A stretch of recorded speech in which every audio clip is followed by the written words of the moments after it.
আমি আহি পাইছো জয়ন্ত বৰাৰ পৰা। নমস্কাৰ। হয় নমস্কাৰ।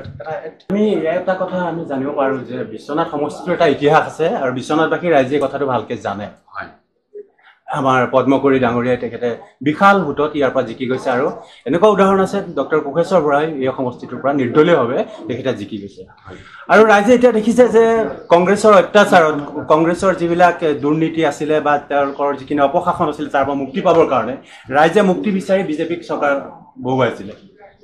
কিন্তু শেহতীয়াভাৱে বিজেপিৰ কিছুমান কৰ্মকাণ্ডই ৰাইজক বৰ সন্তুষ্ট দিয়া নাইকিয়া। ঠিক এনে পৰিপ্ৰেক্ষিতত আপুনি বিশ্বনাথ সমষ্টিৰ পৰা নিৰ্দলীয় প্ৰাৰ্থী বিহালী সমষ্টিৰ পৰা নিৰ্দলীয় প্ৰাৰ্থী হিচাপে আহিছে, আপুনি কি ক'ব? আপুনি চাওক, বিহালী সমষ্টিৰ এইবাৰ ৰাইজৰ জয় হ'ব।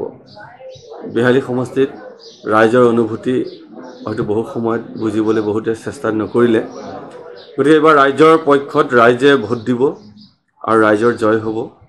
আৰু সেইকাৰণে সৰ্বসাধাৰণ বা সকলো ৰাইজে, সকলো শিক্ষিত সমাজে, সকলো সচেতন ব্যক্তিসকলে মোক নিৰ্দলীয় হিচাপে প্ৰাৰ্থীত্ব আগবঢ়োৱাত তেখেতসকলে মোক উপদেশ দিছিলে, পৰামৰ্শ দিছিলে আৰু তেখেতসকলৰ উপদেশ আৰু পৰামৰ্শক মই শিৰত আশীৰ্বাদ হিচাপে লৈ মই নিৰ্দলীয় হিচাপে ইলেকশ্যন খেলিবলৈ ওলাইছোঁ।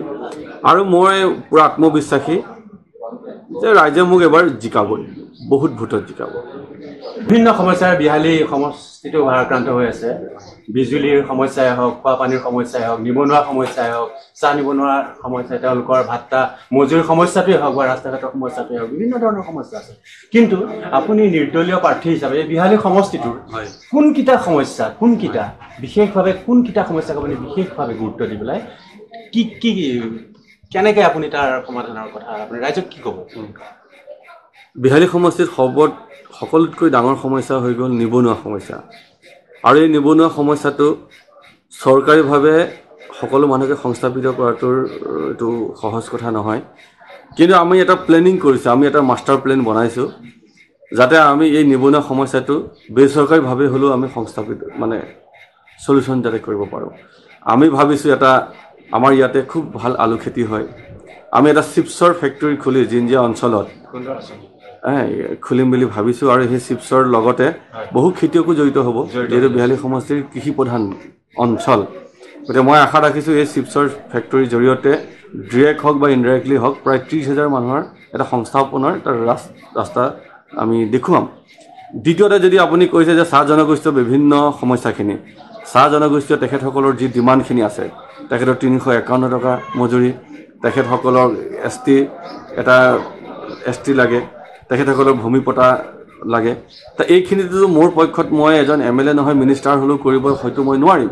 কিন্তু মই আপোনালোকৰ এই চেনেলৰ জৰিয়তে মই ক'ব বিচাৰিছোঁ, তেখেতসকলৰ যে মূল এই সমস্যাখিনিৰ কথা কিন্তু মই বিধানসভাৰ প্ৰথম অধিৱেশনতে মই উপস্থাপন কৰিম, যিটো হয়তো বিহালী সমষ্টিত এই 15 বছৰ বা এজন মিনিষ্টাৰ হৈ থাকিও আজিলৈকে নকৰিলে।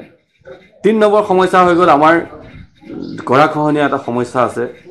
বহু ৰাইজ ঘৰ দুৱাৰ অলৰেডি জাহ গৈছে, কিন্তু খুব ডাঙৰ নহয়, কম প্ৰায় 5-7 কিলোমিটাৰ ভিতৰতে গোটেইখিনি শেষ হৈ যায়। কিন্তু পাৰ্মানেণ্টলি চলিউশ্যন কিন্তু কৰা দেখা নাই। মোৰ লক্ষ্য আছে যে মই বৈজ্ঞানিক পদ্ধতি অৱলম্বন কৰি এই সমস্যাটো যাতে মই পাৰ্মানেণ্টলি চলিউশ্যন কৰিব পাৰোঁ, তাৰ ওপৰত মই মাত মাতিম। আৰু আপোনালোকে যদি 3টা সমস্যা বুলি কয়, এই 3টা সমস্যাৰ অবিহনে বিহালী সমষ্টি কিন্তু কেতিয়াও গঢ় দিব নোৱাৰে। ইতিমধ্যে আমি দেখিছোঁ ৰাজনৈতিক ক্ষেত্ৰখনত বিভিন্ন ধৰণৰ ৰাজনৈতিক দলৰ ভূষাণ ঘটিছে।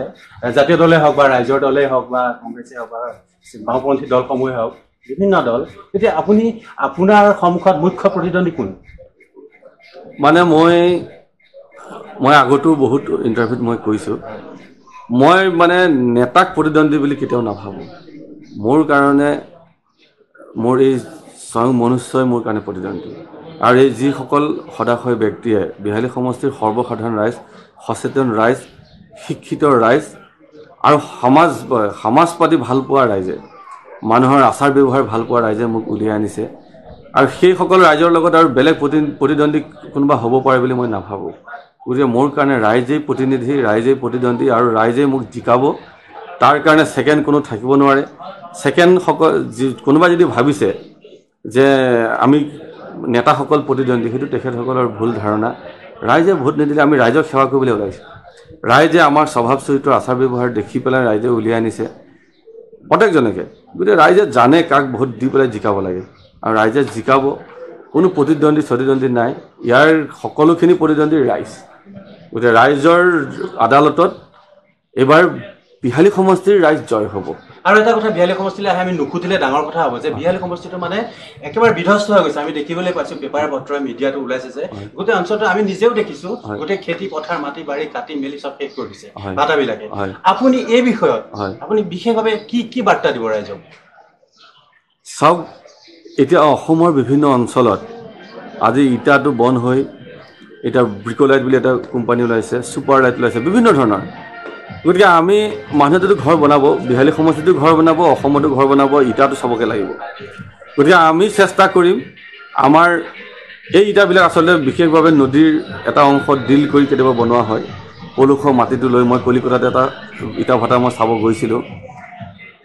আৰু চিমেণ্টৰ গুড়া, বালি শিলৰ গুড়া দি বনোৱা হয় ব্ৰিকলাইট যিটো। গতিকে আমি চেষ্টা কৰিম তেনেকুৱালৈ আমি কনভাৰ্ট কৰিব পাৰোঁ নেকি। তাৰ কাৰণেতো ৰাইজে মোক এটা সুবিধা দিব লাগিব। খালি এই সুবিধাটো পালে মই নিশ্চয় ৰাইজৰ পক্ষত পলিউশ্যনমুক্ত এখন বিহালী আমি গঢ়াত অহোপুৰুষাৰ্থ মই চেষ্টা কৰিম। ধন্যবাদ ডাঙৰীয়া।